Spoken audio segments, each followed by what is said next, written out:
Welcome to Remarkable Radio, the show where you'll meet noteworthy people, places, and things from around the country and in your town. Your host is best-selling author Mark Imperial, celebrated marketing strategist, branding expert, and voice for some of the world's most famous and loved brands. Remarkable Radio is sponsored by ImperialAction.com, the only integrated media and digital marketing agency specializing in helping small business and professional practices attract customers and clients for life. Now, here's your Remarkable Radio host, Mark Imperial. Hey, I'm Mark Imperial, and welcome. It's a great day here at Remarkable Radio, and in this segment, check it out. Mary McFarland is the group founder of LinkedIn Chicago, and that's linchicago.com. It's a LinkedIn group of nearly 100,000 members in the greater Chicagoland area. She's also the owner of a small business, the Chicago Project LLC. Prior to this, Mary was a senior technical project manager and systems engineer and spent most of her career working for Motorola in Schaumburg and in Europe. Mary, welcome to Remarkable Radio. Thank you, Mark. I'm happy to be here. Terrific. Hey, tell me about LinkedIn Chicago and the types of clients that you serve.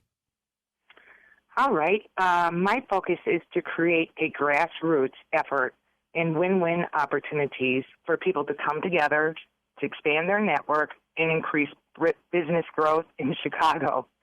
We support members in all phases of their career, whether they're looking for clients, looking for talent, looking for a job, or looking for strategic alliances. Oh, I see. So you have business owners and professionals of all staples in the group. Absolutely.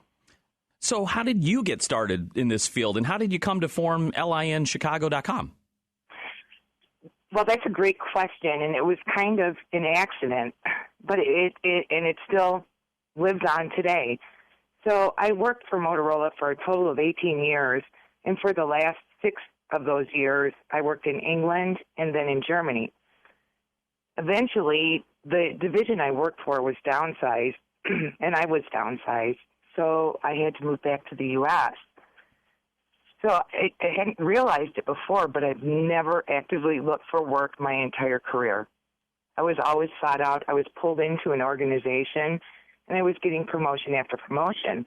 So I kind of had a big head that when I returned to Chicago, I thought, I'm golden. I ran an entire business unit in Europe that actually earned money. I thought, getting a job, no problem. But to my surprise, in the end, my entire network just evaporated. Oh, wow. 2001 happened. The .com bust, all kinds of things happened. And everyone in the U.S. was downsized to some point. So in talking to people, they all said, you have to network to get a job. It's all about who you know. So I started going to networking events, and I thought, well, this is going to be easy because I like people and I'm friendly. So it turned out, I hated networking. I hated it with a passion. I felt like it was degrading, and people were asking me questions like, where were you born? Where did you graduate from college, and what do you do? And it didn't seem like they were asking because they were interested. I felt somehow they wanted to put me in a box. And I didn't fit into any box, so they would move on to the next person. I thought about it, and I told myself, wait a minute, I have value, and there's a place for me out there where I belong. In fact, everybody has value. So I took the 100 business cards that I had collected and started a Yahoo group called LinkedIn Chicago. And I thought, okay, my mission is to create something different, and not just an exchange of business cards. My goal is to create a community where it would be comfortable for people to get to know one another, and in doing so would naturally want to help each other. I wanted to bring out the best in people. So there were about 10 other group owners, location-based group owners, and we would get on the phone once a month and talk about, best practices and things to that nature.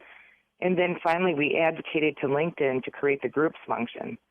And when they did, I jumped on it immediately, and now we serve nearly 100,000 members. And then in 2014, in December, I finally left my day job and took a leap of faith to run the group full time. Wow, that's fantastic. So 100,000 members. So there you go. There's the indicator that there really was a demand for this that you're offering. Absolutely. So what's the most common challenge that prevents somebody like one of your members from achieving, that better job opportunity or strategic alliance for a business owner? Well, sometimes I think people think of networking as a one-and-done activity. People somehow got used to going into something like this and expecting to get what they wanted immediately and then getting out. But you can't sustain that. Can you imagine a community or a business thriving if it operated that way? Would somebody want to help you or recommend you if you approached them and said, "What can you do for me?" Yeah. Right. So you might not be saying that out loud, but that's the impression you're giving people. So just in thinking that over so many times, I came up with a tagline that says, "Be a gift. In return, you'll be remembered." And at the end of the day, we should all consider how we want people to remember us. That makes a lot of sense. And I know what you mean by it seems like a simple concept, but people tend to forget that when they're networking. That's right.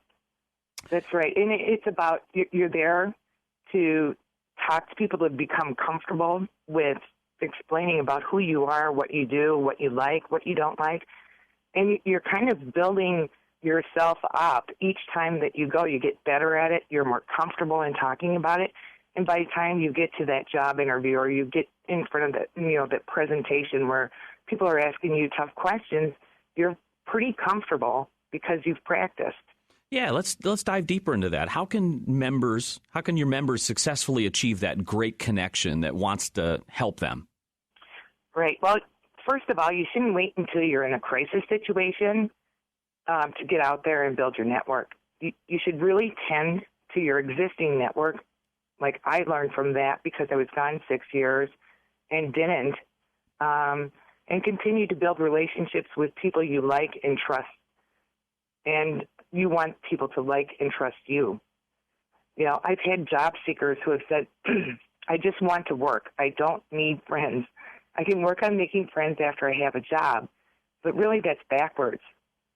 Sometimes when I ask people what they want to do, the typical answer is, "I'll do anything. I just want to work." So then I offer a suggestion like, "Okay, McDonald's is hiring right down the street. I saw the sign." Yeah. And they say, "Well, I don't want to do that." But they're not leaving me with anything to work with because, they're not telling me anything about themselves. So I think if you're out talking to people and genuinely talking about you, you might just succeed in forming what it is you want to do. Mm-hmm. So if you're looking for a new client or a business relationship, it's still the same.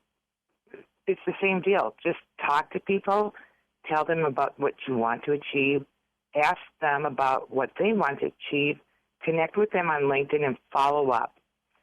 And periodically just get in touch, ask each other, "How can I help?" Don't ask anyone to do your work for you. Ask for something that someone can actually do, and then do what it is you can do for them. And when you come up with a way to help someone, even, just to send off a quick email asking, "How are you?" just do it.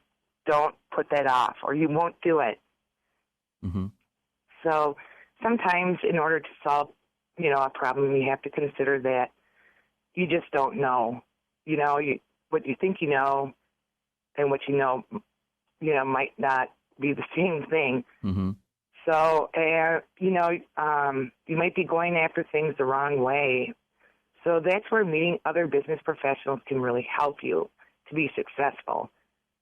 So it's all about working together to find those win-win opportunities so we can all be successful. We all have value.